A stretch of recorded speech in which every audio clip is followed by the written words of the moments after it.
pitkään. No niin, loistavaa. Hei, Makkosen Jussi vastuuvalmentajana täällä Kiekkolaserin U8 ja treenit parasta aikaa käynnissä.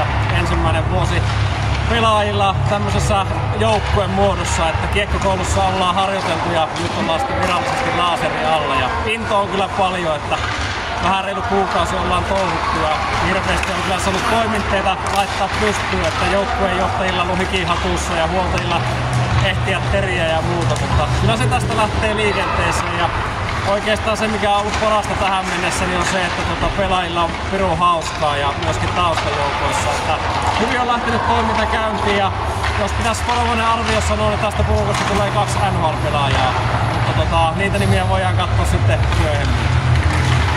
Vielä mahtuu pelaajia mukaan myöskin. Meillä on semmoinen 30 pelaajaa tällä hetkellä rosterissa, että jos tämän videon välityksellä vielä joku innokas ykkösluokkalainen, eskari, kakkosluokkalainen löytyy, niin kaikki meille kelpaa ja otetaan kyllä tänne mukaan toimintaa. Ja tässä oli vähän tarkoitus myöskin semmoista niin valita kuukauden hahmoa tai kauden hahmoa tähän mennessä.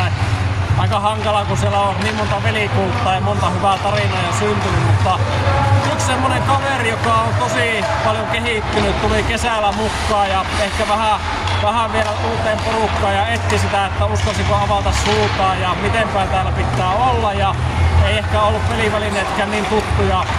Mutta heti kun tuli tähän meidän toimintaan mukaan jäälle ja säpään, niin alkoi pallo ja kiekko pysyä mukana ja huomaa selvästi, että on alkanut nauttimaan joukkueen urheilusta.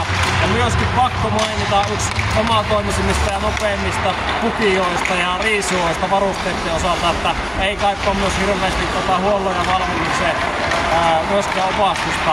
Niin Akseli on meidän kauden tai tämänhetkinen hahmo, joka löytyy joukkueesta ja hänelle laserilta myöskin pientä palkintoa luvassa. Mutta oikein mukavaa syksyodotusta kaikille katsojille ja nähdään hallille.